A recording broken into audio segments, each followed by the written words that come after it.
Ito ay bunga ng singkamas. Yan. I-rub lang natin ng asin, Mang Peps, kasi Oo. mabalahibo ito. Mm-mm. Make sure na narab mabuti. Ayan.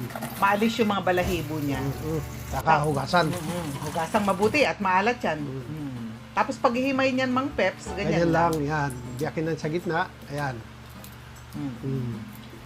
Huwag isama yung matitigas. Pag Oo. matigas na, huwag niyo isama. Ayan. Yung pansahog natin ay karne, prinito-prito lang, Tapos tapos bawang, sibuyas, at saka tubig. Lagyan rin natin ng patis. Ayan. Ayan, lagyan natin yung ating kamote. oo, hiniwa na maliliit, tapos yung ating bunga ng singkamas. Yan, lagyan ng seasoning granules kapag malapit ng maluto. Optional naman yun. Tapos ligisin natin yung kamote para tumamis yung sabaw. Ayan. So ganyan, napakasarap na ulam na nito.